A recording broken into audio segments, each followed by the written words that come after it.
తవద్భుతం రాఘవకర్మదుష్కరం సమీక్ష్య దేవాః సహసిద్ధచారణైః ఉపేత్య రామం సహసా మహర్షిభిః సమభ్యషించన్ సుషభైర్జలైః పృథక్ జయస్వ శత్రూన్ నరదేవమేదినీం ససాగరాం పలయ శాశ్వతీః సమాః ఇతీవ రామం నరదేవ సత్కృతం శుభైర్వచోభిర్వివిధైర పూజయన్. 100 యోజనముల సముద్రానికి సేతువు కట్టి రామచంద్రమూర్తి వానర సహితులై ఆ సముద్రాన్ని దాటి ఉత్తర తీరాన్ని చేరుకున్నారు. ఉత్తర తీరాన్ని చేరుకున్న తర్వాత అద్భుతము దుష్కరము అయినటువంటి ఆ కార్యాన్ని చూసినటువంటి వారై దేవతలు, సిద్ధులు, చారణులు, మహర్షులు మొదలైనటువంటి వారు వేర్వేరుగా పవిత్ర జనములతో రామచంద్రమూర్తిని అభిషేకించి ఆయనతో ఒక మాట అంటున్నారు. 4 సముద్రముల వరకు వ్యాపించినటువంటి ఈ భూమండలాన్నంతటినీ కూడా రామా మీరు చాలా కాలము పరిపాలించవలసినది అని ఆయనకి ఆశీర్వచనం చేశారు. ఇక్కడ మీరు ఒక విషయాన్ని కొంచెం జాగ్రత్తగా గమనించాలి. కథాపరంగా చూస్తే ఆయన 100 యోజనముల సముద్రాన్ని దాటారు. సరే, ఆ విషయం అలా ఉంచండి. ఇక్కడ గమనించవలసినటువంటి ప్రధానమైన విషయం ఏమిటంటే రాముడికి వచ్చినటువంటి ఆపద సామాన్యమైంది కాదు. రాముడు ఇప్పుడు సాధించవలసిన కార్యము అంత తేలికైంది కాదు. కానీ రాముడికి ఎవరూ ఎక్కడా ఎన్నడూ ఊహించడానికి వీలు లేని రీతిలో భూతములన్నీ సాయం చేస్తున్నాయి. ప్రధానంగా వానరులు సాయం చేశారు, సముద్రుడు సహకరించాడు. నలుడు ఒక మాట అంటాడు సముద్రుడి గురించి, చాలా గర్వము కలిగినటువంటి వాడు, నువ్వు బాణమును విడిచిపెట్టావు కాబట్టి మాట విన్నాడు, కానీ లేకపోతే మాట వినే స్వభావం ఉన్నవాడు కాడు అంటాడు. అటువంటి సముద్రుడు కూడా ఆయనకి సహకరించాడు. నువ్వు సేతు నిర్మాణాన్ని ప్రారంభం చెయ్యి, నేను వహిస్తాను దాన్ని అన్నాడు. ఇప్పుడు పంచభూతములలో జలము ఆయనకి ఉపకారం చేసింది. అగాధమైనటువంటి సముద్రము జల రూపంలో ఉపకరించింది. వానర రూపంలో భూతకోటి ఉపకరించింది. సముద్రాన్ని దాటి ఈవల ఒడ్డుకు రాగానే దేవతలు, మహర్షులు అందరూ ఆయన్ని విడివిడిగా పవిత్ర జలాలతో అభిషేకించి ఆశీర్వచనం చేశారు. ఇందులో మీరు గమనించవలసింది ఏంటంటే దేనికి చెయ్యాలి రాముడికి ఇవన్నీ? రాముడు ఈశ్వరుడైతే ఇవన్నీ అక్కర్లేదు. రాముడు నరుడైతే ఇవన్నీ చేయడానికి ఏదో కారణం ఉండాలి. దేనివల్ల నరుడైన రాముడికి ఇవన్నీ కలుగుతున్నాయి? ఈశ్వరుడుగా రాముడిని చూడ్డానికి అవకాశం లేదు అన్నది సుస్పష్టంగా తెలిసిపోతుంది కథలో. ఎందుకంటే ఆయన ఈశ్వరుడు అని మీరు అన్నారనుకోండి, అప్పుడు ఆయన ఇలా 100 యోజనాలకి సేతువు కట్టడం, తర్వాత వానర సైన్యాన్ని అంతటినీ తీసుకోవడం, లంకా పెట్టడానికి వెళ్ళడం, ఈ హడావిడంతా ఏం అక్కర్లేదు. అకస్మాత్తుగా శంఖచక్ర గదా పద్మములతో ఆవిర్భవించి రావణ సంహారమునకు పూనుకోవచ్చు. ఏదో బలిచక్రవర్తి దగ్గరికి వామనమూర్తి వెళ్ళినట్టు అకస్మాత్తుగా ఏదో ఒక నరరూపంతో వెళ్ళడమో ఏదో చెయ్యొచ్చు. కానీ కాదు, ఆయన నరుడి యొక్క వైభవాన్ని చాటి చెప్పడానికి నరుడిగా ప్రవర్తిస్తున్నాడు. కాబట్టి ఇప్పుడు అది కేవలం నరుడిగానే ఆయన ఉన్నాడు. ఆయన ఏ దివ్యత్వాన్ని ప్రకటించట్లేదు. నరుడిగా ఉన్నటువంటి రాముడికి పంచభూతములు సాయం చేస్తున్నాయి. నరుడిగా ఉన్న వానరుడికి మనుష్యులు కాదు, మిగిలినటువంటి వానరుల వంటి జంతుజాలం కూడా సాయం చేస్తోంది. ఏ కారణమునకు చెయ్యాలి అంటే ఒక్కటే కారణం, ఆయన పట్టుకున్న ధర్మం ఏదో ఆ ధర్మము వలన ఉపకారం జరుగుతుంది. రావణాసురుడు రెండో కోణం, ఒక పక్క రామచంద్రమూర్తి, రెండవ కోణం రావణుడు. రావణుడికి అప్పటికే ఉన్నాయి కొన్ని. ఆయనకు ఒక కాంచనలంక ఉంది. ఆయన తన స్థావరంలో తానున్నాడు. 100 యోజనముల సముద్రానికి ఆవలి ఒడ్డున ఉన్నాడు. నౌకలు కూడా అక్కడికి వెళ్ళవు అని సాక్షాత్తుగా స్వామి హనుమ చెప్తున్నారు. అటువంటి ప్రదేశంలో ఉన్నవాడి దగ్గరికి రాముడు వెళ్ళిపోతున్నాడు. తాను పెట్టుకున్న రక్షణ తనకి పనికి రాకుండా రావణుడికి అయిపోతుంది. ఏ కారణం చేత? కామము అని మీరు అన్నారనుకోండి, నేను అంటాను కామము లేనివాడెవడంటాను. కామము లేనివాడెవడుంటాడు లోకంలో? కామము ఉంటుంది కాబట్టే వివాహం చేయవలసి వచ్చింది. ధర్మంతో కామాన్ని ముడేయడం కోసమే వివాహ ప్రక్రియ అనేది వచ్చింది వేదంలో. కామము ప్రతివాడికి ఉంటుంది. ఏదో ఒక కోరిక లేకుండా ఎవరుంటారండి? ప్రతివాడికి కోరిక ఉంటుంది. కానీ ధర్మబద్ధమైన కామము వేరు, అధర్మముతో కూడుకున్న కామము వేరు. రావణుడి పతనానికి హేతు ఎక్కడుందంటే, ఈ నిప్పు ఎక్కడ అంటుకుంటోందంటే, ఆయనకి సీతమ్మ యందు దృష్టి ఉన్నంత కాలము ఎంత గొప్ప రక్షణలు ఆయనకున్నాయో అవన్నీ చితికిపోతుంటాయి. రాముడు ధర్మమునకు ఎంతకాలము కట్టుబడి ఉంటాడో అంతకాలము ఎంత చితికితే అంత రక్షణ వస్తుంది. అంత రక్షణ వచ్చి మళ్ళీ నేలకి కొట్టిన బంతి ఎలా పైకి లేస్తుందో అలా రాముడు లేస్తాడు. రావణుడు ఎన్ని రక్షణలు ఉన్నా ఆయన పడిపోతూనే ఉంటాడు. ఆయనకి రక్షణ కావాలి అంటే ఆయన ఏం చేయవలసి ఉంటుందంటే సీతమ్మ పట్ల తనకున్న దృష్టిని మరల్చవలసి ఉంటుంది. ఇప్పటి వరకు ఏ దృష్టికోణంతో చూస్తున్నాడో ఆ దృష్టికోణాన్ని విడిచిపెట్టగలిగితే అంతే. రావణుడి జోలికి కూడా ఎవరు వెళ్ళలేరు కూడా, రాముడు కూడా వెళ్ళడు. కానీ ఇబ్బంది అంతా ఎక్కడుందంటే ఆయన ఆ దృష్టికోణాన్ని మార్చుకోడు. మీరు ఎప్పుడు గమనించవలసింది ఏమిటంటే ధర్మబద్ధము కాని కామమునందు ప్రగాఢమైనటువంటి అనురక్తి రెండు రకాలుగా పాడిచేస్తుంది. అనుభవము చేత ప్రయోజనమును పొందినా అది పాపం కిందకే వెళ్ళిపోతుంది ఖాతాలో. ఎందుకంటే ధర్మబద్ధంగా ఒక కోరికని తీర్చుకోవడం వేరు. నాకు ఓ మంచి పంచె కొనుక్కుందాం అని ఉందనుకోండి, నేను ఒక పంచె కొనుక్కుని కట్టుకోవడం వేరు. నాకు అంత మంచి పంచె కట్టుకునే స్తోమత లేనప్పుడు నాకున్న పంచెతో నేను తృప్తి పొందడం వేరు. ఇప్పుడు నేను కోరిక నా యందు వ్యగ్రతని పొందుతోందనుకోండి, నేను ఎలాగైనా ఒక మంచి పంచె కట్టుకోవాలి. ఇప్పుడు నేను చెయ్యకూడని రీతిలో ఎక్కడో దొంగతనం చేసి ఓ పంచె అట్టుకొచ్చి కట్టుకున్నాను అనుకోండి, ఇప్పుడు నా కోరిక తీరినట్టు కనపడుతుంది. కానీ బాహ్యంలో కోరిక తీర్చుకోవడం వల్ల ప్రయోజనాన్ని సాధించాను అని అనుకుంటున్నది మనసు. కానీ పాపం ఎక్కడ పడుతోంది? వెళ్ళి జీవుడి ఖాతాలో పడుతుంది. మీరు ఇది జాగ్రత్తగా గమనించవలసినటువంటి అంశం. పాపపుణ్యములు ఎక్కడ పడిపోతాయంటే జీవుడి ఖాతాలోకి పడిపోతాయి. మనస్సు ఏం చేస్తుందంటే అప్పటికి నువ్వు సుఖం అనుభవించావు, దుఃఖం అనుభవించావు అని ఏదో చెప్పి విడిచిపెట్టేస్తుంది, అయిపోతుంది. వచ్చిన పెద్ద చిక్కల్లా ఎక్కడొస్తుందో తెలుసా అండి? ఒక్కొక్కటి ఏం చేస్తుందంటే మీరు పాపకర్మ చేత ఏవి సాధించి తెచ్చారో వాటిని ఉత్తరాధికారులు పుచ్చుకుంటారు. కానీ దేని వలన మీరు సంపాదించారో దానికి సంబంధించిన పాపము కానీ పుణ్యము కానీ మీ ఒక్క జీవుడి ఖాతాలోనే పడతాయి. అది మరి పుచ్చుకున్నారు కదండి, వాళ్ళకి వెయ్యొద్దా అంటే అలా ఏం వేయరు. నీ బిడ్డలు కాబట్టి వాళ్ళు పుచ్చుకుంటారు అంతే. కాదు, ఈ జీవుడికి పాపం ఒక్కొక్కసారి ఏమైపోతుందంటే చాలా విశేషమైనటువంటి పాపకృత్యం వైపుకి వెళ్ళాడు అనుకోండి, తత్ఫలితం ఏ రూపంలో వస్తుందంటే మహాపాతక స్వరూపానికి ఫలితం అనుభవించవలసి వస్తే తన కన్నుల ముందు తన వారన్న వారందరూ కూడా వెళ్ళిపోతారు. వెళ్ళిపోయి తానొక్కడే మిగిలి తాను చాలా దారుణమైనటువంటి స్థితిలో అతను కూడా వెళ్ళిపోవలసి ఉంటుంది. కామము వ్యగ్రతని పొందితే దాని వలన వచ్చే పరాకాష్ఠ స్వరూపం ఏమిటంటే క్రోధము. కామానికి రెండు లక్షణాలు ఉంటాయి. ఒకటి తీరినదన్న తృప్తి, రెండు తీరలేదన్న వ్యగ్రత. మీరు ఎప్పుడూ ఇది జ్ఞాపకం పెట్టుకోవాలి. కామమునకు ఇద్దరు అక్క చెల్లెళ్ళు. తీరితే తృప్తి, తీరకపోతే క్రోధం. నాకు లడ్డూ తినాలని ఉందనుకోండి, నేను తినేస్తే తృప్తి, నేను తినలేదనుకోండి క్రోధం.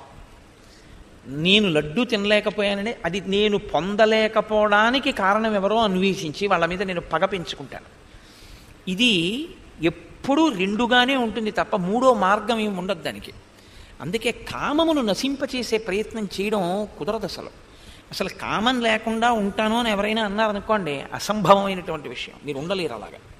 కాబట్టి కామాన్ని ఏం చేయాలంటే ధర్మబద్ధమైన కామంగా తిప్పేసేయాలి. తిప్పేస్తే ఏమవుతుందో తెలుసా అంటే మోక్షానికి మార్గం అయిపోతుంది. మీరు శరీరాన్ని కూర్చోబెడతారేమో, మనసుని ఏం చేస్తారు? అది ఉండదుగా, ఖాళీగా.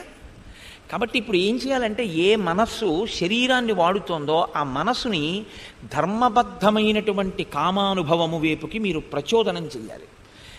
దీనికి లక్ష్యం దేని వలన శుద్ధిని పొందుతుందో తెలుసా అండి? అప్పుడు ఒక్క మాట చేతే పొందుతుంది, తృప్తి. తృప్తి అన్నది మీరు పొందవలసి ఉంటుంది. అందుకే అర్థమనర్థం భావయ నిత్యం అంటారు శంకరాచార్యుల వారు. అర్థం అనర్థం అంటే అర్థం అన్ని వేళలా అనర్థం కాదు. అర్థమునందు వ్యామోహము, దాచిపెడదామన్న తాపత్రయము ధర్మ వ్యతిరిక్తమైన మార్గంలో ఆర్జించి వ్యయం చేయడం ప్రమాదం. కానీ ధర్మబద్ధమైన ఆర్జన, ధర్మబద్ధమైన వ్యయం ఎప్పుడూ పాడు చేయవు మనిషిని. కామమును మీరు ధర్మబద్ధం చెయ్యాలి. అంటే అది అధర్మం కాదు అన్నది ఏది ఉంటుందో అది మీరు అనుభవిస్తే అది మిమ్మల్ని ఏమీ పాడు చేయదు. అంటే నా భార్య యందు నాకు కామం ధర్మబద్ధం. ఇదే సీతమ్మ తల్లి చెప్తుంది, నివర్తయ మనోమత్త స్వజనే క్రియతాం మనః. నాకు ఒక చక్కెర పొంగల్ తినాలనుంది, నాకున్న దాంతో వండుకుని నేను ఈశ్వరుడికి నైవేద్యం పెట్టుకుని నేను తిన్నాను అనుకోండి ప్రసాదంగా. రేపు ఒక పని చేద్దాం, పాయసం నివేదన చేసి అది తీసుకుని బయలుదేరదాం. శరీరాన్ని పోషించాలి కాబట్టి ప్రొద్దున్నే బయలుదేరే ముందు కాస్త పాయసం పుచ్చుకుని వెడదాం అన్నాను అనుకోండి, పాయసం మనం తిని వెడదాం అన్నాను అనుకోండి, దోషం. పాయసం ఈశ్వర నివేదన చేసి ఈశ్వరుడి యొక్క ప్రసాదాన్ని పుచ్చుకుని వెడదాం అన్నాను అనుకోండి, ధర్మబద్ధం. మీరు ముడి వేయడం రావాలి మీకంతే. మీకు ముడి వేసుకుంటే మనసు ఏం చేస్తుందంటే తిరగబడుతుంది. దానికి ఉన్న లక్షణం ఏంటంటే అది ధర్మబద్ధం చేస్తే కామాన్ని అది తృప్తి పొందదు. అది ఏం చేస్తుందంటే ఏది అధర్మమో దాన్ని అడుగుతుంది. నువ్వు ఇలా ఉండు అని మీరు అన్నారనుకోండి, నేను ఇలా ఉండను, నాకు అది కూడా కావాలంటుంది. అప్పుడు మీరు నోరు మొయ్ అని దాన్ని ఒక్క ముట్టికాయ కొట్టి కూర్చోపెట్టడం అలవాటు చేయాలి. చేస్తే దానికి లక్ష్యం ఏం చెప్తారో తెలుసా అండి పెద్దలు? తృప్తి. దేని వలన తృప్తి? ధర్మబద్ధంగా అనుభవిస్తున్నానన్న దానికి తృప్తి. ఆయనకి ఎంత ఉందని కాదు, ఆయనకి నాకు ఈశ్వరుడు ఇది ఇచ్చాడమ్మయ్యా అంటే, నాకు ఈశ్వరుడు యోగ్యతా సిద్ధాంతాన్ని బట్టి నీ చేసుకున్న దానికి సర్వేశ్వరుడు నాకు ఇది ఇచ్చాడు, నాకు ఇంతకన్నా ఏం కావాలి, ఆయన నాకు ఏది ఇచ్చాడో అది నాకు చాలు. నాకేది కావాలో ఆయనకి తెలుసు కాబట్టి నాకు ఎప్పుడు ఏది కావాలో అది ఆయన నాకు ఇస్తూ ఉంటాడు అని మీరు అనుకోగలిగారు అనుకోండి, ఇది ధర్మానికి ముడేయడం అంటే. అప్పుడు ఏమవుతుందంటే తృప్తి వస్తుంది. మీకు అది లేదనుకోండి పోలిక వస్తుంది. ఎన్ని ఇవ్వండి ఇంకా ఏదో లేదని ఏడుస్తాడు. పిల్లవాడు ఉన్నాడు అనుకోండి, వాడు ఏడిస్తే అమ్మ ఏడిస్తే దానికి తృప్తిపడి ఊరుకుంటాడు. ఎందుకంటే అప్పటికి వాడికి ఇంకా తనంత తాను తీసుకోగలిగిన శక్తి లేదు. ఈశ్వరుడు నాకు ఏది ఇచ్చాడో అది నాకు చాలు అని మీరు అన్నారనుకోండి, అధర్మం వైపుకి మీ మనసు వెళ్లకుండా తృప్తితో జీవించడం అన్నది సాధ్యపడుతుంది. ఈ తృప్తి అన్నదాన్ని వదిలేరనుకోండి, కామము విజృంభించడానికి హేతు అవుతుంది. నాకేం లేదు అని అలవాటు చేశారనుకోండి మనసుకు ఆలోచించడం, అది మనకిది లేదుగా అందం, ఏం లేదో మనకి అంటూ మీరు మీ స్నేహితుడితో మాట్లాడినట్టు మీ మనసుతో మాట్లాడడం అలవాటు చేశారనుకోండి, నీకేమి ఇవ్వలేదు ఈశ్వరుడు. చాలామందికి ఉద్యోగాలు లేవు, నీకు ఉద్యోగం ఇచ్చాడా? చాలామందికి అవయవాలు లేవు, నీకు అవయవాలు ఇచ్చాడా? చాలామందికి అనారోగ్యం, తిందామంటే తినలేరు, నీకు ఈశ్వరుడు తినడానికి శక్తిని ఇచ్చాడా? చాలామంది పాపం ఏమీ మాట్లాడలేరు, నువ్వు 10 మాటలు చెప్పగలిగిన అనుగ్రహం ఇచ్చాడా? చాలామంది కొడుకులుంటే కూతుళ్ళు లేరు, కూతుళ్ళుంటే కొడుకులు లేరు, కొంతమందికి కొడుకులు కూతుళ్ళు కూడా లేరు, నీకు కొడుకుని కూతుర్ని కూడా ఇచ్చాడా? చాలామంది కూతురు పుడితే ఫోటో జాతకం పట్టుకుని వెళ్ళి మా అమ్మాయికి మీ అబ్బాయికి జాతకం పడుతుందేమో చూడండి అని అడుగుతున్నారు. నువ్వు అలా అడగకుండా నీ దగ్గరికి మగపిల్లి వారు వచ్చి నీ కూతుర్ని చేసుకున్నారా? నీ కొడుక్కి నువ్వు ప్రాధేయపడకుండా ఓ ఉద్యోగం ఇచ్చాడా ఈశ్వరుడు? ఇంక నీకేమి ఇవ్వాలైనా, ఇంక నీకేం కావాలంటావు అని మీరు అడిగారు అనుకోండి, అది ఏం చేస్తుందంటే, అవును నాకేం లేదు, నాకేమి ఇవ్వలేదు ఈశ్వరుడిని నేను ఆయన్ని అడగను, తప్పు కదా నేను ఇది పొందదాం అనుకోవడం, ఆయన నాకు ఇవ్వవలసిందేవో నాకు ఎప్పుడేది అవసరమో అది ఆయన ఇచ్చేస్తున్నాడుగా, కాబట్టి ఇంకా నాకేం కావాలి అన్నారనుకోండి, మీరు చక్రవర్తి. ఉత్తర క్షణం మీరు చక్రవర్తి అండి. ఎంత సంతోషం. నాకేం లేదన్నవాడు చాలా హాయిగా ఉంటాడు. నాకు ఇది లేదని అలవాటు చేశారనుకోండి, మీరు ఎన్ని ఇచ్చినా లేదని అంటుంది. అగ్నిహోత్రమును నీతితో ఆర్పలేరు, తీర్చి ఆర్పలేరు, తీర్చక ఆర్పలేరు కామాన్ని. అది పెద్ద బాధ. అందుకని దానికి ఉన్న ఒకే ఒక మార్గం ఏమిటంటే ధర్మంతో ముడేయాలి. అదొక్కటే వేయుడు రావణాసురుడు. ధర్మంతో ముడేస్తాడు రామచంద్రమూర్తి. మీరు అందుకే చూడండి, రామాయణం అంతా యుద్ధకాండ ఎలా నడుస్తుందో తెలుసా అండి? ఎప్పుడెప్పుడు యుద్ధం వచ్చినా అందరూ యుద్ధం గురించి ఆలోచిస్తారు. రావణుడొక్కడు దేంతో ముడేస్తాడో తెలుసా అండి? ఎంత తొందరగా ఈ సీతమ్మని మాయి చేసి నాదాన్ని చేసుకుందామని ఆలోచిస్తాడు. కామము ప్రధానము. కామము యొక్క వ్యగ్రత చేత క్రోధము, క్రోధము వలన యుద్ధము. లేకపోతే ఈ బీజం లేకపోతే అసలు అక్కడ యుద్ధం లేదు. అందుకని ఎంతకాలం ఈ బీజం ఉంటుందో అంతకాలమే యుద్ధం ఉంటుంది. కామము సీతమ్మ యందు వదిలిపెట్టేసి పూర్తిగా యుద్ధం మీద దృష్టి పెట్టేశాడు అనుకోండి, మర్చిపోతాడు. కొన్నాళ్ళకి సీతమ్మ విషయం మర్చిపోతాడు. అతని బుద్ధి యందు ఏదో ఒక మార్పు వచ్చేస్తుంది. కానీ అతనికి ఎప్పుడూ ఏం గుర్తుంటుందో తెలుసా అండి? అతనికి ఎప్పుడూ సీతమ్మే. ఎప్పుడూ సీతమ్మ భక్తితో గుర్తుందనుకోండి, తప్పులేదు. ఎప్పుడూ సీతమ్మ కామంతో గుర్తుంటుంది, అధర్మమైన కామంతో. ఇది కాల్చేసింది రావణాసురుణ్ణి. యుద్ధకాండని యుద్ధకాండగా మీరు వినకండి. నేను యుద్ధకాండ మీతో మనవి చేసేటప్పుడు ఎందుకు ఏ పాత్రకి ఎక్కడ రక్షణ కలుగుతోంది, ఎక్కడ ఏ పాత్ర అధర్మాన్ని పట్టుకుని నశించిపోతోంది మీరు ఆలోచిస్తూ ఉండండి. అందుకే ఎవరు ధర్మం పట్టుకున్నారో వాళ్ళు విశేషమైన దుఃఖం పొందుతుంటే ఎవరో ఒకరు వచ్చి వాళ్ళని దుఃఖంలోంచి పైకెత్తుతారు.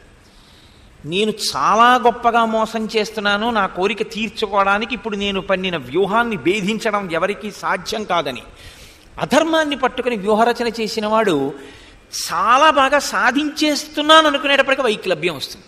ఇదే కదండి విఘ్నేశ్వరుడు అంటే. ఎందుకు విఘ్నం సృష్టించడం?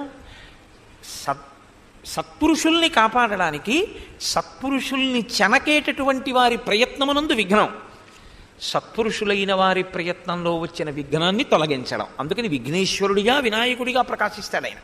ఒకరికి విఘ్నాన్ని తొలగిస్తాడు, ఒకరికి విఘ్నాన్ని సృష్టిస్తాడు. ఇదే ఈశ్వరానుగ్రహం. దీనికి ఆలంబనం ఏమి అంటే ధర్మమే. ధర్మమే ఆలంబనమై ఉంటుంది. అందుకే మీకు దీని పేరే సనాతన ధర్మము. ఇక్కడ ఇప్పుడు ఏం మాట్లాడతారంటే ఒక్క ధర్మమే మాట్లాడతారు. ఇది ఒకటే నువ్వు పట్టుకో, ఎట్నుంచి ఎటు రానివ్వండి ఇదే చెప్తారు. ఇది మీరు విడిచిపెట్టి ఇంకేమైనా చెప్పడం మొదలుపెట్టారనుకోండి పొరపాటు జరిగిపోయినట్టే లెక్క. మీరు ఎట్నుంచి ఎటుకి చెప్పినా ఋషి హృదయం ఎప్పుడు ఏమై ఉంటుందంటే ధర్మాన్ని ప్రబోధించడమే. విన్నవాడు, చదివినవాడు ధర్మానురక్తిని పొందడమే. అలా ఒక్కడు ధర్మాన్ని పట్టుకోగలిగితే చాలు, వాడి జీవితం సుఖశాంతులతో ఉంటుంది, వాడి చుట్టూ ఉన్నవాళ్ళు సుఖశాంతులతో ఉంటారు. అందుకే ధర్మ ప్రబోధమే జరుగుతూ ఉంటుంది రామాయణంలో. కాబట్టి ఆ సేతు నిర్మాణం జరిగింది అంటే దుష్కరమైన పని, అసాధ్యమైన పని సాధ్యమైంది అంటే కేవలము రాముని యొక్క ధర్మనిరతి. ఈవలి ఒడ్డుకి చేరగానే ఆయనకి ఋషుల యొక్క ఆశీర్వచనము లభించింది. అక్కడ రావణుడు మహర్షి ఇద్దరినీ చూపిస్తుంటారు. ఓ సర్గలో ఈయన్ని చూపిస్తారు, ఓ సర్గలో ఆయన్ని చూపిస్తారు. ఇది ఎలా ఉంటుందంటే మీరు శ్రీరామాయణాన్ని చదివేటప్పుడు మీరు బాగా నిశితంగా చదువుకుంటే మీకు ఒక గొప్ప నాటకాన్ని చూస్తున్నట్లుంటుంది. ఇప్పుడు ఆయన అవనికని ఎటువైపుకి ఎత్తారంటే రావణాసురుని యొక్క అంతఃపురం వైపుకి తీసుకెళ్లారు. ఆయన సమగ్రం సాగరం తీర్ణం దుస్తరం వానరం బలం అభూతపూర్వం రామేణ సాగరే సేతుబంధనం. రాముడు 100 యోజనముల సముద్రాన్ని సేతువు కట్టి దాటాడు వానరులతో అన్న విషయం రావణుడికే ముందు తెలుస్తుంది. ఎందుకంటే ఆయన ఏం చేస్తున్నాడో తెలుసుకోవాలన్న కుతూహలం ఉన్నవాడు ఈయన. కాబట్టి తెలుసుకున్నాడు. ఇప్పుడు తన అమాత్యులను పిలిచాడు. శుకసారణులని అమాత్యులు. అమాత్యులు ఎందుకుంటారు? ఓ మంచి మాట చెప్పడానికి ఉంటారు. వాళ్ళని చెప్పనివ్వడు, చెబితే వినడు. చెబితే వినకపోవడం అన్న క్రోధం ఎక్కడి నుంచి వచ్చిందంటే అదిగో బీజం అక్కడ ఉంది. అది ఆయన పాడైపోవడానికి ప్రధాన కారణం. కాబట్టి ఇప్పుడు సమగ్రం సాగరం తీర్ణం ఆ అమాత్యులతో అంటున్నాడు, ఇంత దుష్కరమైనటువంటి సముద్రాన్ని రాముడు దాటాడు. ఒక మహాజలధి అయినటువంటి సముద్రం మీద సేతువు కట్టడము అంటే అనూహ్యము. అసలు ఎవరు ఊహించలేరు, అలా జరుగుతుంది అని అనుకోరు. అటువంటి సేతు నిర్మాణం చేశాడు. చేసి ఇంత వానర బలంతో సముద్రాన్ని దాటి ఈవలి ఒడ్డుకు వచ్చాడు.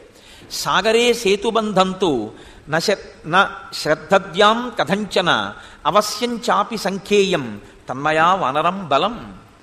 నేను ఇంతమంది వానరులతో కలిసి ఇంత సంఖ్యాబలం కలిగినటువంటి వానరులతో రాముడు సముద్రాన్ని దాటాడు అన్న మాట ఇప్పటికీ నాకు నమ్మశక్యంగా లేదు.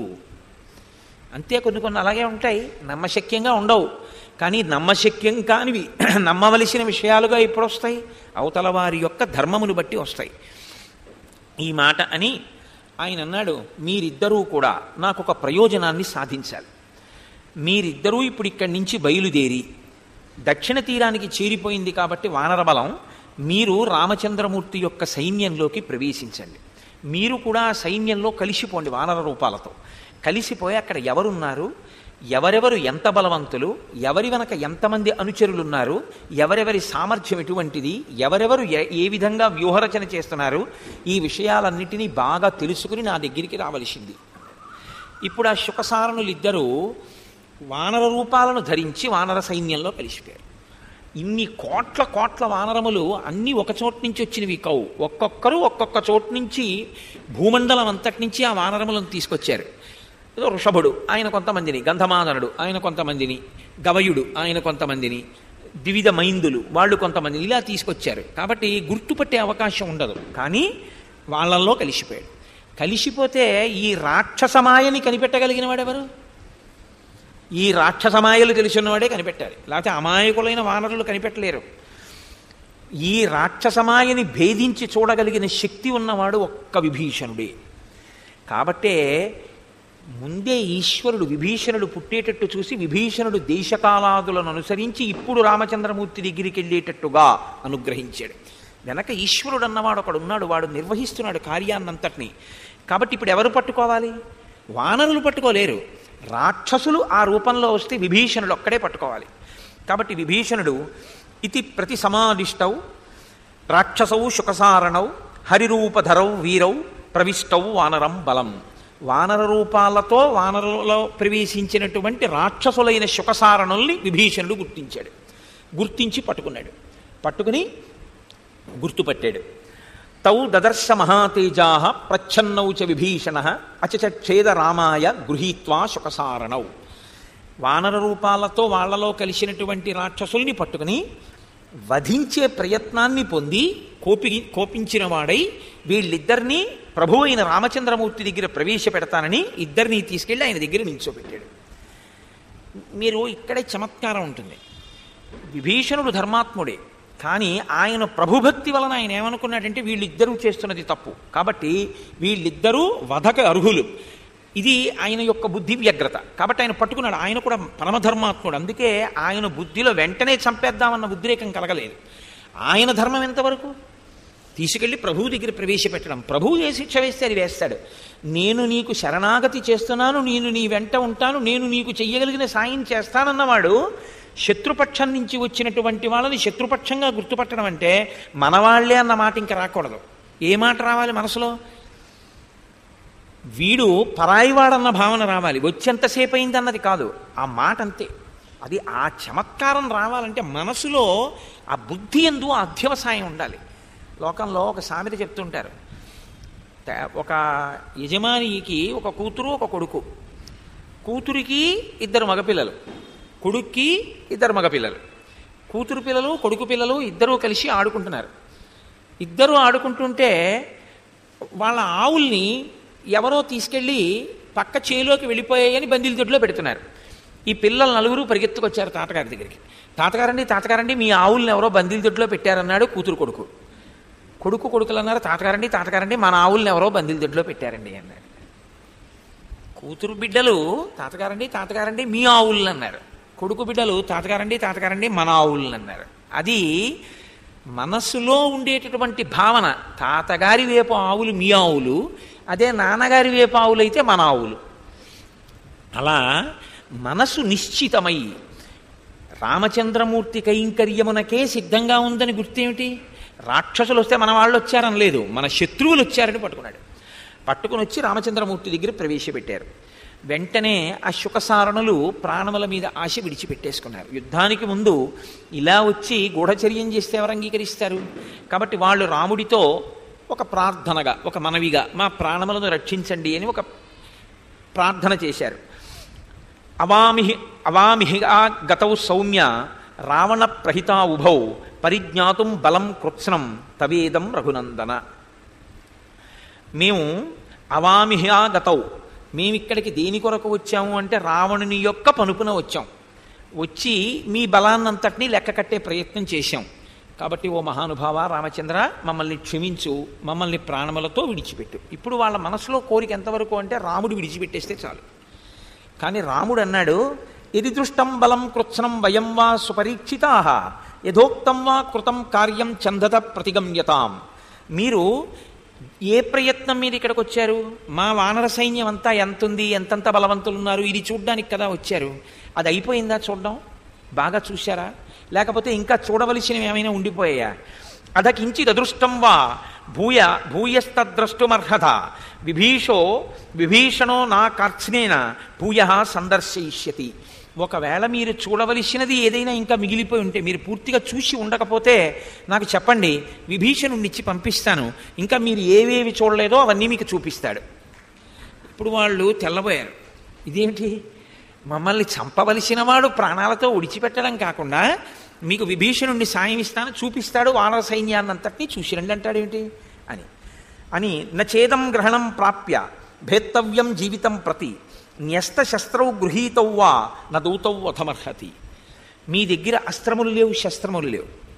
అస్త్రశస్త్రములు లేని వాణ్ణి చంపడం ధర్మం కాదు. కాబట్టి ఆ కారణం చేత నేను మిమ్మల్ని చంపను. పైగా మీరు రావణాసురుని చేత వినియోగింపబడ్డారు వెళ్ళి చూసి రమ్మని. ఇప్పుడు నేను కొన్ని మాటలు చెప్తాను, వెళ్ళి రావణాసురుడికి చెప్పండి. ఇప్పుడు దూతకృత్యంలో ఉన్నవారు కాబట్టి మిమ్మల్ని అసలు చంపకూడదు. అస్త్రశస్త్రములు లేని వాళ్ళు కాబట్టి మిమ్మల్ని నేను అసలు చంపను. ప్రాణముల కోసం నా దగ్గరికి వచ్చి ప్రార్థన చేసి ఏడిచిన వాడిని నేను చంపుతానా? చంపను. కానీ మీరు ఏ కార్యం మీద వచ్చారో ఆ కార్యం కూడా పూర్తి చేసుకుని వెళ్ళండి. చూడకపోతే చెప్పండి, మీరు అన్నీ చూద్దురు కానీ నేను విభీషణుడిని ఇచ్చి పంపిస్తాను.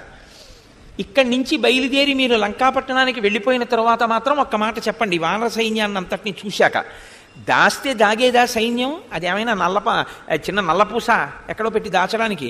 ఎలాగో రావణాసురుడికి తెలిసేదే. నేను వచ్చింది ప్రకటనంగా, ఏ ప్రయోజనం కోసం వచ్చాను అన్నది అందరికీ తెలుసున్న విషయమే. కాబట్టి ఇక్కడి నుంచి వెళ్ళి నువ్వు రావణాసురుడికి చెప్పు, ప్రవిశ్య నగరీం లంకాం భవద్భ్యాం ధనధానుజ వక్తవ్యో రక్షసాం రాజా యథోక్తం వచనం మమ యద్బలంచ సమాశ్రిత్య సీతామ్మే హృతవానసి తద్దర్శ యథా కామం ససైన్య సహబాంధవ.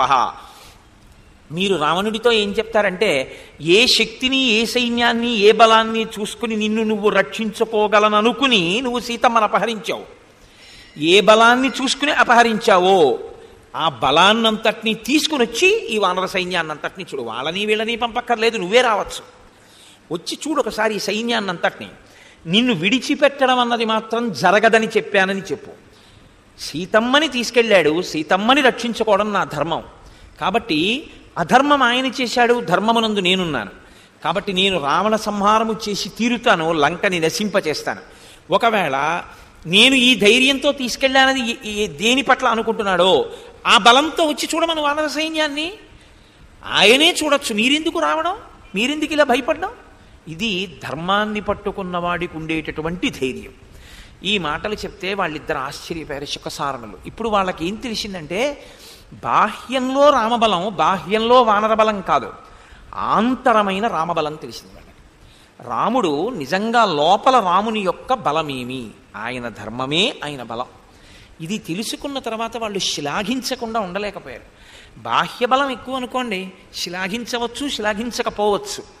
కానీ యుద్ధానికి వచ్చినప్పుడు కూడా ఇంత ధార్మికంగా నిలబడగలిగినటువంటి లక్షణం ఉండడం, ఎప్పుడూ ధార్మికంగా జీవించగలగడం, మనిషి ఎంత కృతకృత్యుడై లోపల ఎంత ధృతి కలిగిన వాడు అయితే తప్ప సాధ్యమయ్యే విషయం కాదు. కాబట్టి ఆ వచ్చినటువంటి శుకసారణులు ఇది ప్రతిసమాదిష్టౌ రాక్షసౌ శుకసారణౌ జయేతి ప్రతినంద్యేతౌ రాఘవం ధర్మవత్సలం ఆగమ్య నగరీం లంకాం అబ్రూతాం రాక్షసాధిపం. వాళ్ళు జయ జయధ్వానములతో రామలక్ష్మణులిద్దరికీ కూడా ఆశీర్వచనం చేసి మీకు జయము కలుగుగాక అని మంగళకరమైన వాక్కు పలికి అక్కడి నుంచి బయలుదేరి లంకాపట్టణాన్ని చేరారు. చేరిన తరువాత రావణుడు వీళ్ళని చూశాడు. ఇప్పుడు ఒక ధర్మనిష్ట కలిగినటువంటి వాణ్ణి చూసి, ఇంత అధర్మాత్ముడైనటువంటి వాణ్ణి చూసి, ఇద్దరి మధ్య ఉన్న భేదాన్ని గుర్తించిన వాడు ఆ కోణంలో మాట్లాడకుండా ఉండలేడు కదండి. అలా మాట్లాడకుండా ఉండగలిగాడు అనుకోండి, అతను కూడా ఇంకో రావణాసురుడని గుర్తు. కాబట్టి ఇప్పుడు వాళ్ళు, నీవు చూసి రమ్మన్నావు కదా, మేము చూసి వచ్చాం, ఆ బలాన్ని మేము చెప్పలేం, అంత వానర బలం, అసలు మేము దైన్యాన్ని పొందాం, మాకు భయం వేసింది ఆ వానరుల్ని చూస్తే. గుహలు, పర్వతాలు, శిఖరాలు, వనాలు అంతటా నిండిపోయింది వానర సైన్యం. అంత సైన్యంతో ధీరోద్ధతుడైనటువంటి రామచంద్రమూర్తి లక్ష్మణమూర్తితో కలిసి వచ్చి ఉన్నారు. కాబట్టి యుద్ధంలో నువ్వు జాగ్రత్త పడవలసి ఉంటుంది. నీకు రెండు మార్గాలు ఉన్నాయి. ఒకటి సీతమ్మని పట్టుకెళ్ళి ఇచ్చేయడం, రెండు వాళ్ళు యుద్ధానికి రాకముందే నువ్వు యుద్ధానికి దిగి నిగ్రహించే ప్రయత్నం చేయడం. రావణ, నువ్వు ఆ ప్రయత్నం చెయ్యవలసింది. అంటే ఆయన అన్నాడు, మీరు ఇంత గొప్పగా చెప్తున్నారు కదా, మీరు దగ్గరుండి చూసొచ్చారు కదా, అందులో ఏ వీరులు ఎవరో, ఎవరి బలం ఏమిటో నాకు తెలియచేయండి అని ఒక్కసారి తన అంతఃపురం యొక్క మేడెక్కాడు శుకసారణులతో కలిసి. అడిగినవాడెవరు చెప్పమని? రావణుడే. అడిగిన తరువాత ఉన్నమాట ఉన్నట్టు చెప్పాలా వద్దా? ఉన్నమాట ఉన్నట్టు చెప్పవలసి ఉంటుంది.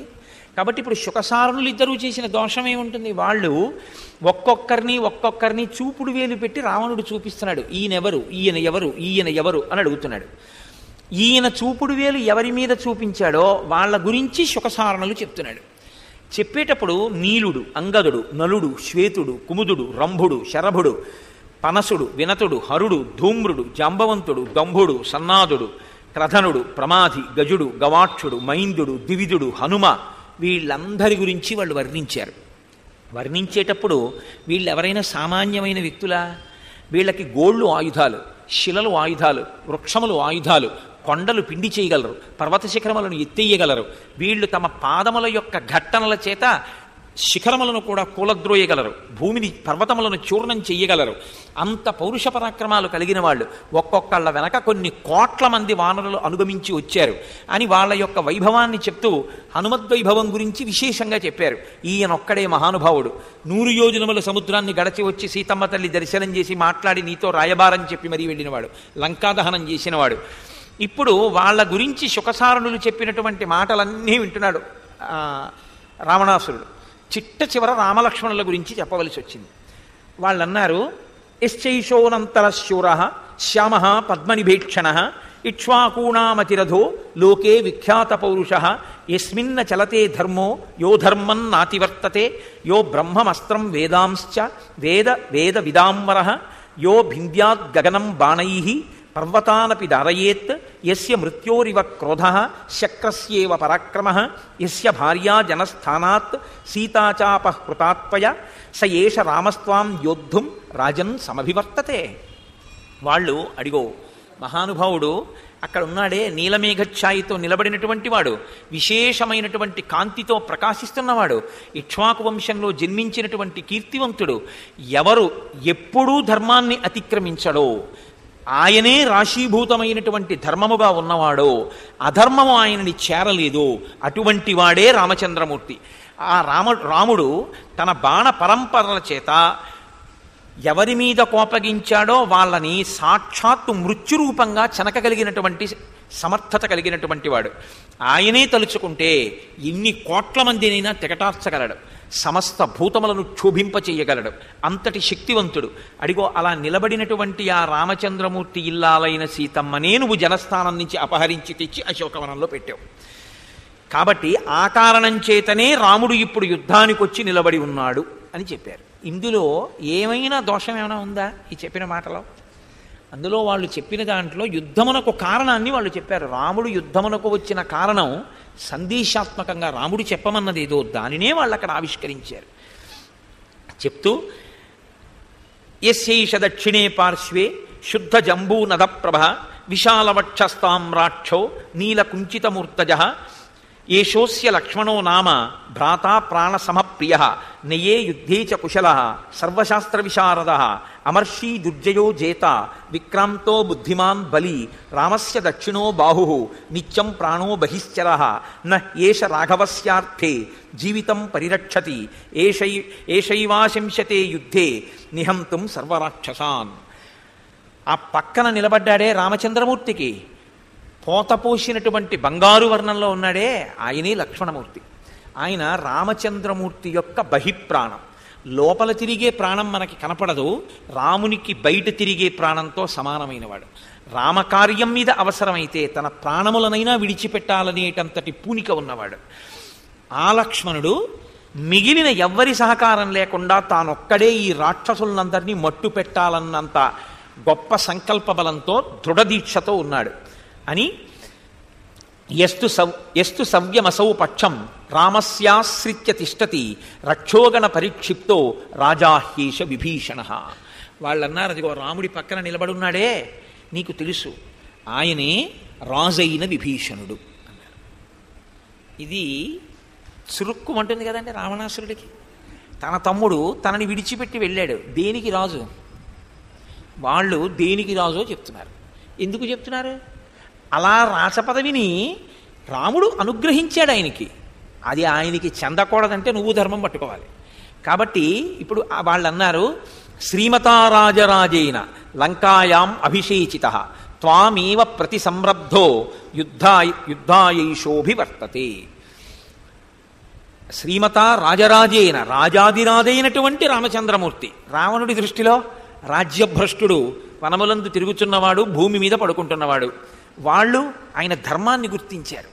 రాజాధిరాజు శ్రీమంతుడైనటువంటి రామచంద్రమూర్తి విభీషణుడికి పట్టాభిషేకం చేసేసాడు లంకారాజ్యానికి అధిపతిగా. కాబట్టి ఇప్పుడు వాళ్ళ దృష్టికోణంలో చూసినప్పుడు ఆయన రాజైన విభీషణుడే. రాజైన విభీషణుడు రాముడి పక్కన నిలబడి ఉన్నాడు.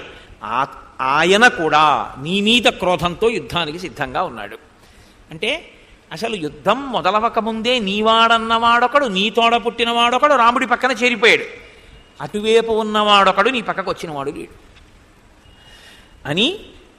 ఎస్యైషా కాంచనీమాలా శోభతే శతపుష్కర కాంతాదేవ మనుష్యానాం యస్యాహ లక్ష్మీ ప్రతిష్ఠిత ఏతాంచ మాలాం తారాంచ కపిరాజ్యంచ శాశ్వతం సుగ్రీవో వాలినం హత్వా రామేణ ప్రతిపాదిత. అదిగో ఆ పక్కన స్థిరంగా నిలబడున్నాడే ఆయనే సుగ్రీవుడు. ఆ సుగ్రీవుడు రాజ్యభ్రష్టుడై ఋష్యమూక పర్వతం మీద తిరుగుతుంటే రామచంద్రమూర్తి ఒక్క బాణంతో వాలిని సంహరించి ఆయన మెడలో ఉన్నటువంటి 100 పద్మములతో కూడినటువంటి మాల, దేవేంద్రదత్తమైన మాలని వాలి మెడలోంచి సుగ్రీవుడి మెడలోకి చేరేటట్టుగా చేశారు. ఆ మాల సామాన్యమైన మాల కాదు. దాని యందు దేవతల యొక్క శ్రీ అంటే దేవతల యొక్క లక్ష్మి, మనుష్యుల యొక్క లక్ష్మి, 2 లక్ష్ములు కలిపి ఒక లక్ష్మిగా ఆ మాలని అలంకరించి ఉంటాయి. ఆ మాల యందు నిక్షిప్తమై ఉంటాయి.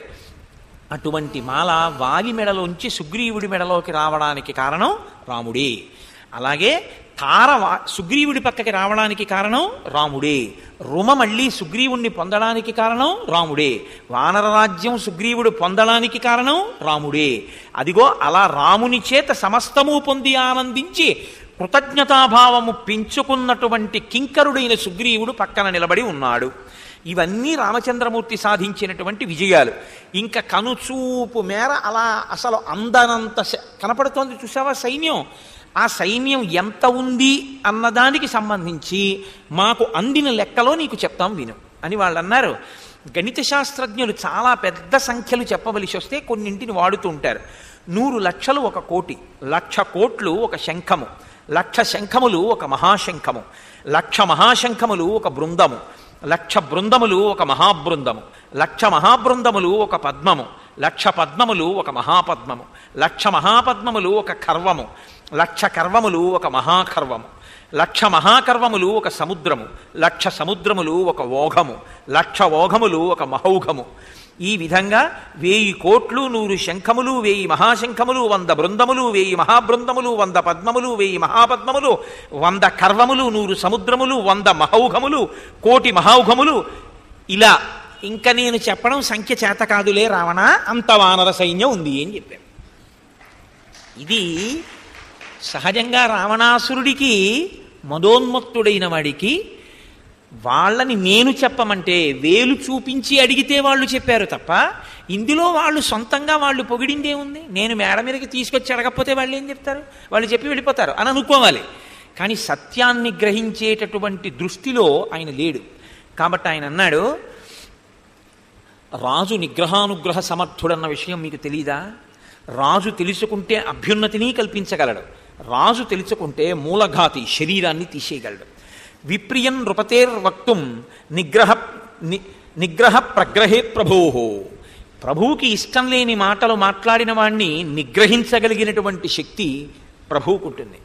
ప్రభువుకి ఇష్టమైన మాటలు మాట్లాడే వాణ్ణి అనుగ్రహించగలిగినటువంటి శక్తి కూడా ప్రభువుకుంటుంది. రిపూణాం ప్రతికూలానాం యుద్ధార్థం అభివర్తతాం ఉభాభ్యాం సదృశం నామా వక్తుం అప్రస్తవేస్తవం ఆచార్య గురవో వృద్ధా వృద్ధావాం పర్యుపాసితా సారం యద్రాజశాస్త్రాణం అనుజీవ్యం నగృహ్యతే గృహీతో వాన విజ్ఞాతో భారో జ్ఞానస్య వోహ్యతే. మీరు గురువుల్ని పెద్దల్ని సేవించి నేర్చుకోవలసినటువంటి విషయములలో మొట్టమొదటి విషయం వినయంతో రాజైన వాడి దగ్గర ఎలా ప్రవర్తించాలో తెలుసుకుని ఉండడం. మీరు గురువుల దగ్గర పెద్దల దగ్గర చదువుకున్నారు. నేను అనుకుంటున్నాను మీరు చదువుకున్న చదువు మరిచిపోయారనుకుంటున్నాను. అందుకే యుద్ధం ముందు ప్రతివీరులైన వారి గురించి ఇంత స్తోత్రం చేసి నా దగ్గర మాట్లాడతారా? వాళ్ళు ఇంత గొప్పవాళ్ళని నాతో అంటారా మీరు? హన్యామహం తిమౌ పాపౌ శత్రుపక్ష ప్రశంసకౌ ఇది పూర్వోపకారైర్మే క్రోధో మృదుతాం వ్రజేత్. మీరిద్దరూ మాట్లాడిన ఈ మాటలకు శత్రుపక్షాన్ని మెచ్చుకున్నందుకు అసలు నేను మీ ఇద్దరి యొక్క కంఠములు తిరిగేయాలి. కానీ పూర్వకాలంలో మీరు నాకు చేసినటువంటి ఉపకారాలు కొన్ని నాకు జ్ఞాపకం వస్తున్నాయి. దానివల్ల మిమ్మల్ని చంపలేకపోతున్నాను. కాబట్టి హతావేవ కృతజ్ఞౌతౌ మయి స్నేహ పరాన్ముఖౌ. మీరు ఎప్పుడైతే నా దగ్గర నిలబడి నా శత్రువుల్ని కీర్తించడం అన్న పద్ధతిని ఆచరించారో ఆనాడే కృతజ్ఞులై మీరు నా దృష్టిలో చచ్చిపోయారు. ఇక మిమ్మల్ని కొత్తగా చంపవలసిన అవసరం లేదు. ఇక ఎన్నడూ మీరు నా కంట పడకుండా ఇక్కడి నుంచి వెళ్ళిపోండి అన్నాడు. ఆ శుకసారణులు ఇద్దరు రాజుకి జయీభవ విజయీభవ అంటూ సిగ్గుతో తల వంచుకొని మెల్లమెల్లగా అడుగులు వేసి వెళ్ళిపోయారు. అంటే ఒకరు నిజానికి తమ ప్రభువు కాడు రామచంద్రమూర్తి, ఇంకొకడు తమ ప్రభువుని నమ్ముకుని ఊడిగం చేస్తున్నవారు. ఇప్పుడు వీళ్ళు ఎవరికి ఊడిగం చేస్తున్నాడో ఆయన ధర్మం ఎంత గొప్పదో తెలిసింది. వీళ్ళు శత్రువు అనుకుంటున్నవాడెవరో ఆయన ధర్మం ఎంత గొప్పదో కూడా వాళ్ళకి అర్థమైంది. ఇటువైపు రావణాసురుని యొక్క ప్రవృత్తిని చూశారు, అటు రామచంద్రమూర్తి యొక్క ప్రవృత్తిని చూశారు. ఆయన మీరు ఇంకా చూశారో చూడలేదో బాగా చూడండి అని చెప్పాడు. రావణుడు చూసొచ్చిన విషయాన్ని ఆయనే వేలు పెట్టి చూపించి చెప్పమంటే చెప్పిన విషయానికి క్రుద్ధుడై మిమ్మల్ని చంపకుండా విడిచిపెడుతున్నాను, ఇంకెప్పుడు నాకు కనపడకండి అన్నాడు. అంటే రావణాసురుని యొక్క శీలాన్ని ఆవిష్కరించడానికి, రామరావణుల ఇద్దరి యొక్క ధర్మాల్ని ఇద్దరి యొక్క నడవడిని పోల్చడానికి ఎంత గొప్పగా మహర్షి పక్క పక్కనే ఈ విశేషాలన్నింటినీ కూడా వర్ణన చేస్తారు. కాబట్టి ఇప్పుడు వాళ్ళు వెళ్ళిపోయిన తర్వాత అక్కడ ఉన్న సచివుల్ని పిలిచాడు. పిలిచి ఒక గూఢచారిని పిలవండి, పిలిచి ఆ గూఢచారుల్ని రామచంద్రమూర్తి యొక్క సైన్యంలోకి పంపి ఆ బలాబలాముల యొక్క విచారణ చేయించండి. అంటే మీరు ఇప్పుడు ఏమి తెలుసుకోవలసి ఉంటుంది? ఎందుకన్ని మాటలు పంపడం? ఇప్పుడు అక్కడ అంత ఉందనుకోండి, మీరు ఎన్ని మాటలు వెళ్ళొచ్చినా అంతే ఉంటుంది కదా. ఇంకా యుద్ధం ప్రారంభం అవ్వలేదుగా, పన్నట్టు జరిగిపోయిందేమో అనుకోవడానికి అంతే ఉంటారు, వాళ్ళ బలం అలాగే ఉంటుంది. అంటే రావణాసురుడికి కావలసింది ఏమిటంటే సత్యం కాదు, తనకి ప్రీతిగా మాట్లాడడం. ఇదే విభీషణుడు చెప్పాడు, నీలో ఉన్న దోషం ఏమిటో తెలుసా? నీకు ఏది ప్రీతో అది వినాలని కోరుకుంటావు, ఏది ధర్మమో అది వినాలని నువ్వు కోరుకోవట్లేదు. ఇది మనిషి జీవితంలో ఒక పెద్ద శాపం. ప్రిజుడీస్ అంటుంటారు ఇంగ్లీష్లో. అంటే ఏమవుతుందంటే ఏదో కారణానికి ఓ అభిమానం ఉంటుంది. ఒక్కొక్కసారి ఆ అభిమానానికి కారణం చెప్పడం కూడా కష్టం, కానీ ఏదో ఒకటంటే ఇష్టం. ఇప్పుడు ఏమవుతుందంటే తను ఇప్పుడు ఏం కోరుకుంటాడంటే అటువైపు శుభవార్తే వినాలని కోరుకుంటాడు. అది అధర్మమే కానివ్వండి, అటు శుభంగా ఉండాలని కోరుకుంటాడు. ఇప్పుడు అది శుభప్రదంగా లేదు అన్న మాట చెప్పడం సత్యం.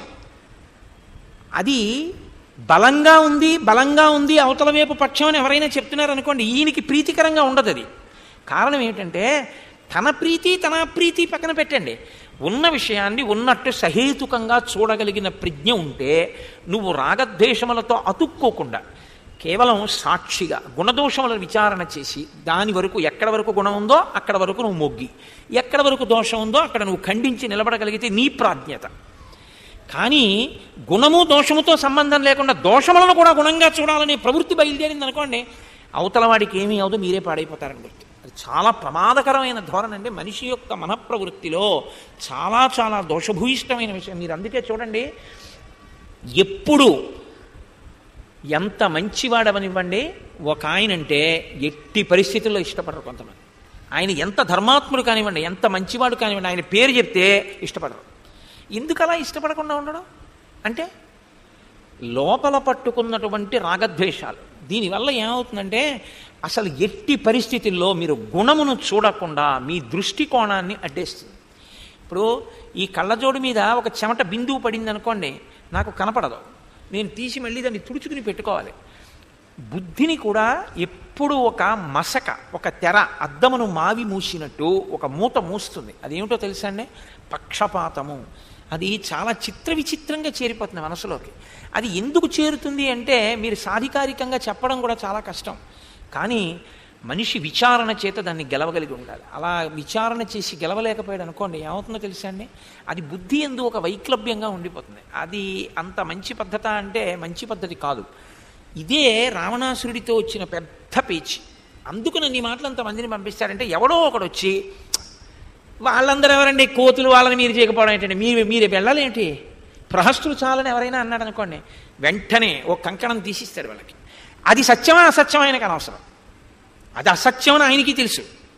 లేకపోతే ఈ మాట ఎందుకన్నాడు? నేను ఎప్పుడు వినలేదు, 100 యోజనముల సముద్రాన్ని దాటి ఎలా వచ్చాడు రాముడు, ఇది దుస్సాధ్యమైన కార్యం అన్నాడు. అంటే ఎక్కడో మనస్సులో మూలు ఉంది, దాన్ని మూసేస్తాడు నోరు, దాన్ని అలా మాట్లాడనివ్వడం, దాన్ని అలా స్వేచ్ఛగా చక్కగా నిష్పక్షపాతంగా కూర్చొనివ్వడం, అలా విని నిర్ణయం చెయ్యనివ్వడం. ఇలా మూసేస్తుంటే ఏమవుతుందో తెలుసా అండి? దానివల్ల పతనం సంభవిస్తుంది. అలా చేసుకోకూడదు. అది యుక్తాయుక్త విచక్షణతో మంచి మాట మీలోంచే వస్తుంది, ఎక్కడి నుంచో వస్తుందని మీరు అనుకోకండి. మంచి మాట ఎక్కడి నుంచి వస్తుందో తెలుసా అండి? మీలోంచే వస్తుంది. మొదట వచ్చేది ఎక్కడి నుంచి వస్తుందంటే బయట నుంచి రాదు, మీలోంచి వస్తుంది. నేను ఒక చెడ్డ పని చేద్దామని అనుకున్నాను అనుకోండి, అంటే నేను అలా చెయ్యాలని కాదు, మీకు ఏదో ఒక ఉదాహరణ చూపించడానికి నేను చెప్పాల్సి వస్తుంది కాబట్టి చెప్తున్నాను. నేను రేపు ఏదో ఒక ప్రత్యేక ప్రసంగం చేస్తాను అని అన్నాను అనుకోండి, నేను చేస్తాను అన్ననాడు నా సంకల్పం చేద్దామని ఉంది, రేపు చెయ్యొద్దు అని వాళ్ళు అనిపించింది అనుకోండి. ఇప్పుడు చెయ్యొద్దు అని అనిపించినటువంటి దృష్టికోణంలో దాన్ని ఎలా తప్పించుకోవచ్చు అని నేను ఆలోచించాను అనుకోండి. ఇప్పుడు మొట్టమొదట తప్పలాగా ఎవరైనా అడిగారా నిన్ను అలా చేసి పెట్టమని? నువ్వు కదా చెప్పావు. నేను మీ అందరికి అటువంటి ఉపకారం చేస్తానని నువ్వే కదా అన్నావు. మరి ఇప్పుడు నువ్వే అసలు అందరికీ మంచి నేర్పుతానన్నవాడివి, దాన్ని ఎలా మానేద్దామని అన్వేషించడం ఎంత చెడు. ఎందుకు అటువంటి ఆలోచన? మాటకి నిలబడు అన్న మాట ఎక్కడ వస్తుందో నాకు చెప్పండి. సంకల్పం పక్కన సంకల్పమే పుడుతుంది, బయట నుంచి రాదు. అది ఎప్పుడు వస్తుందంటే బయట నుంచి. ఆ తర్వాత నేను గోపాలకృష్ణ గారితో అన్నాను అనుకోండి, గోపాలకృష్ణ గారు రేపు ఎలాగో అలాగే కొట్టేద్దాం అనుకుంటున్నానండి అన్నాను అనుకోండి. అయ్యో అదేంటంటే అలాగా ఇప్పుడు మీరు అలాంటి పని చేసి ఎరగరు, ఇవాళ ఎందుకు మీకు ఇటువంటి ఉప్పన్న బుద్ధులు పుడుతున్నాయి అని ఆయన అన్నారు అనుకోండి. అప్పుడు బయట నుంచి వినపడుతుంది ఆ వాణి, ముందు లోపల నుంచి వస్తుంది. లోపల నుంచి వచ్చేటటువంటి మంచి మాటని వినడం నిజమే, అది అలా ఎందుకు అని అటువైపుకి మీరు వంగడం ఆలోచించారనుకోండి, ఈ పక్షపాతం పోతుంది. చక్కగా గుణదోష విమర్శ దగ్గరే మీరు ఆగిపోతారంతే తప్ప మీకు అంతకన్నా ఇంకా వేరే రాగద్వేషములకు పట్టుబడిపోవడం మీకే ఉండదు. దానివల్ల ఏమన్నా స్వస్థ చిత్తులై ఉంటారు, మీరు ఎప్పుడు హాయిగా ఉంటారు. ఎందుకంటే మీరేం అంటుకోరు.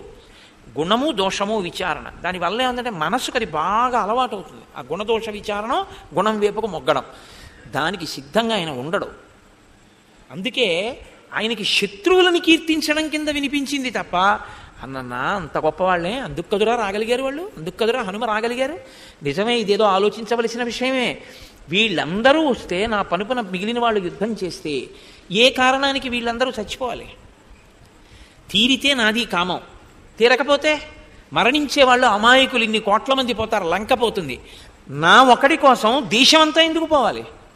కాబట్టి ఒకడి కోసం దేశం పోవడానికి వీల్లేదు అన్న ఆలోచన ఎప్పుడు వస్తుంది? అసలు ఈ ఆలోచనని అంగీకరిస్తే దాంట్లోంచి ఆ స్థితికి పెడతాడు. దీన్ని అంగీకరించడు. ఎక్కడో చిన్న రవ్వ లేచింది అనుకోండి, అంత సేతువు ఎలా కట్టాడు అంటాడు, కానీ ఇంకా అక్కడతో మూసేస్తాడు. అందుకే ఆ తర్వాత ఏమంటాడో తెలుసా అండి? ఇదే పక్షపాతంతో కూడిన మాట అంటే ఎలా ఉంటుందో తెలుసా అండి? అవతలవాడు చేసింది ఎంత గొప్ప పనైనా అదే ఉందంటాడు, యువతలవాడు చేసింది ఎంత తక్కువైనా చాలా గొప్ప అంటాడు. ఎప్పుడూ ఒకటే చెప్తాడు, నేను దేవతల్ని గెలిచాను, యక్షుల్ని గెలిచాను, గంధర్వుల్ని గెలిచాను. కాసేపు ఆగండి, ఏమంటారో తెలుసా అండి? ఎదర మీరు సర్గల్లో చూద్దరు కానీ. అందుకే నేను చెప్తుంటా, రామాయణం మనస్తత్వశాస్త్రం. రామాయణాన్ని చదివేటప్పుడు రామాయణ కథ అని చదవద్దు. నరుడిగా వచ్చి మనని చెక్కడానికి వచ్చాడు, దాన్ని మీవేపు ఏదో గుణదోషాలున్నాయో విచారణ చేసుకుని దాన్ని దిద్దుకోవడానికి ప్రయత్నం చేయండి. లేకపోతే ఏమవుతుందంటే, విన్నావా అంటే విన్నావా అంతే, దానివల్ల ప్రయోజనం ఏమైనా సిద్ధింప చేసుకున్నావా అంటే ఏమీ ఉండదు. అప్పుడు ఎటు పక్కకి నిలబడిపోయినట్టు అవుతుందో తెలుసా అండి? రావణుడి పక్కకి వెళ్ళి నిలబడ్డట్టు అవుతుంది. మీరేమీ స్వీకరించలేదనుకోండి, అప్పుడు రావణుడి పక్కకి వెళ్ళిపోలేదు. రాముడి పక్కకి వెళ్ళిపోవాలంటే స్వీకరించడం రావాలి, మీకు గుణదోషములలో గుణములను స్వీకరించడం రావాలి. కాసేపు ఆగంటాడు, సముద్రానికి సేదు కట్టడం పెద్ద కష్టమా? నా దృష్టిలో సముద్రం అంటే పిల్ల కాలవట్టాడు అంటే బుద్ధిని తొక్కేస్తాడు. అసలు ఒకవేళ లోపల నుంచి ఏదైనా మంచి పుట్టినా అసలు పుట్టకుండా ఉండడం అన్నది ఉండదండి. మీరు ఎప్పుడూ ఒక విషయం గుర్తుపెట్టుకోండి, నేను మీతో ఒక మాట చెప్తాను, బాగా జ్ఞాపకం పెట్టుకోండి. Nobody in this world is an embodiment of either total goodness or total badness. ఈ బ్రహ్మాండంలో ఏ ఒక వ్యక్తి కూడా పూర్తి మంచివాడు కాడు, పూర్తి చెడ్డవాడు కాడు. మంచిని చెడు పక్కకి చేరుతూనే ఉంటుంది ఎప్పుడు. ఎక్కడ పూజామందిరం ఉంటుందో అక్కడే భూతాలు ఉంటాయి. నేను మీతో యథార్థం మనవి చేస్తాను. మీ ఇంటి పూజామందిరం ఎక్కడుందో దయ్యాలు భూతాలు పిశాచాలు ఎక్కడికి వస్తాయంటే పడగదిలోకి వంటగదిలోకి వెళ్ళవు, పూజ గదిలోకి వస్తాయి. ఎందుకో తెలుసా అండి? అక్కడ మీ అనుష్ఠాన బలం పడిపోతే వాటి బలం పెరుగుతుంది, అందుకని అక్కడికి వస్తాయి. అందుకే మనం ఏం చేస్తాం? అక్షతల మాసం చూసి ఎడంపక్క వేసి ఉత్తిష్టంతో భూత పిశాచాహ, అయ్యా మీరు లేచిపోండి అంటాం. ఎందుకని చీకట్లో వాళ్ళు వస్తారు. వాళ్ళు ఎందుకు వస్తారంటే ముందు పూజ చేయడానికి వస్తారు. సూర్యోదయానికి పూర్వం మీరు నిర్మాల్యం తీయలేదనుకోండి, వాడు మనసా తీసి ముందు పువ్వు వేసి వెళ్ళిపోతాడు. ఆ ఇంట రాక్షస బలం పెరుగుతుంది. సూర్యోదయాత్ పూర్వం నిర్మాల్యం మీరు తీసి దీపం పెట్టారనుకోండి, ఉత్తిష్టంతో భూత పిశాచ, మీకు మాకు గొడవేం లేదు, మేము ఈశ్వరుని ఆరాధిస్తాం, మీరు లేవండి అన్నారనుకోండి, ఇప్పుడు దేశకాలములు మీరు పాటించినందుకు వాళ్ళు లేచి వెళ్ళిపోతారు, ప్రతిరోజు వస్తారు. అందుకేగా గుడి అయితే మాత్రం ఉత్తిష్టంతో భూత పిశాచ అంటలేదండి. వాళ్ళు లేకపోతే లేవమని ఎందుకంటారు? ఇప్పుడు ఇక్కడ ఎవ్వరు లేరనుకోండి, అయ్యా అందరూ లేచి నిలబడండి అన్నాను అనుకోండి, నన్ను పిచ్చాడంటారు కదా. ఎవడు లేని దానికి లేమంటాడు ఏంటంటారు? మీ అందరూ ఉంటే అయ్యా మీరు అందరూ లేచి నిలబడండి అని నేను అన్నాను అనుకోండి, దానికి ఒక అర్థం ఉంటుంది. ఉంటే కదా ఉత్తిష్టంతో భూత పిశాచ, లేకపోతే ఉత్తిష్టంతో భూత పిశాచ ఏంటి? ఉంటేనే లేమంటాం. అలాగే ఈ లోపల నుంచి కూడా ఓ మాట వస్తుంటుంది ఎప్పుడు మీరు గమనించగలిగితే, మిమ్మల్ని మీరు పరిశీలిస్తే. చెడ్డ సంకల్పం మీరు చేయగానే వద్దులేదు, వాడు నోరు కొట్టుకున్నంత చెప్పాడు, నిజమా అబద్ధమా కానీ పాపం ఏదో వాడు అలా ఉన్నాడో లేదో దేవుడు ఇరుగు, కానీ ఏదో మంచి అనేవాడు, రోజు ధర్మం అనేవాడు 42 రోజులు నోరు కొట్టుకుని వెళ్ళాడు కదా, ఫోన్లో ఎందుకో వదిలిపెట్టేద్దాం అంటారు. శ్రవణం అందుకు వచ్చిందండి. శ్రవణము ప్రతి దేవాలయంలో పురాణ ప్రవచనం ఇన్ని రోజులను ఉండేది కాదు. పూర్వం ప్రతిరోజు ప్రవచనం ఉండేది. ప్రవచనం ఎవరు చేయాలి అంటే అది ప్రవచనం కోసం రావడం, ప్రవచనం కోసం ప్రవచనం చెప్పి వెళ్ళిపోవడం అలా ఏం ఉండేది కాదు. పూర్వం చక్కగా ఆయన సంధ్యావందనం చేసుకుని ఆయన వచ్చి గుళ్ళో కూర్చునేవారు. ఏదో ఆ రోజు ఓ మంచి మాట, అందరూ వచ్చి కూర్చునేవారు. ఆయన ఏదో ఒక మంచి ఓ అంబరీషుడి గురించో, ఓ భక్తి, ఓ పురుషార్థం ఆయన ఒక గంట చెప్పి ఆయన వెళ్ళిపోయేవారు. దీని ప్రభావం ఏమయ్యేదంటే మరునాడు ఉదయం జ్ఞాపకానికి వస్తుండేది, ధార్మికమైన జీవనం నడుస్తుండేది. దేవాలయము ధార్మిక జీవనమునకు ఆటపట్టు, మిమ్మల్ని ధార్మికంగా నడిపించేది దేవాలయం. అలాగే ఇక్కడి నుంచి కూడా మీకు సంకల్పం ముందు ఇక్కడి నుంచే వస్తుంది, వద్దు అలా చేయకు అని. కానీ ఎవడూ పూర్తి మంచివాడు కాడు, ఎవడూ పూర్తి చెడ్డవాడు కాడు. ఎందుకని? పూర్తి మంచివాడి దగ్గరికే చెడు సంకల్పం కూడా పెడుతుంటుంది. అన్నీ మంచి చేద్దామని ఎవడనుకుంటాడో వాడి దగ్గరికి చెడు సంకల్పం కూడా పెడుతుంది. ఎందుకు లేదు ఇవన్నీ అతను మాని పారేద్దాం అనిపిస్తుంటాడు. నేను ఎన్ని మార్లు అనుకున్నానో తెలుసా అండి? ఇన్ని మార్లు అనుకున్నాను. ఒక్కొక్కసారి ఎందుకు మనం ఏమైనా తాంబూలం పుచ్చుకోవాలా, ఓ రూపాయి పుచ్చుకోవాలా, ఎందుకు ఈ శ్రమ మనకి, ఎందుకు ఈ సెలవులని వృధా చేసుకోవడం? ఒక్కొక్కసారి అందరూ ఎందుకంటే అంతంత సెలవులు పెట్టి జీతం కూడా నష్టపెట్టుకుని అంత కష్టపడి ప్రవచనం చేసి ఎందుకంటే హాయిగా సంతోషంగా గడపక అంటుంటే, లేకపోతే ఏదో చాలా క్లేశం కలిగిందనుకోండి, ఎక్కడో మనసుకి చికాకేసింది అనుకోండి, ఈ ప్రవచనాలు మానేసి సాయంకాలం పూటలు ఏదో హాయిగా ఏదో ధ్యానం చేసుకుందాం, ఎందుకు మనకి ఈ ప్రవచనాలు అనిపిస్తుంటుంది. అలా అనిపించడమే రాక్షస స్పర్శ.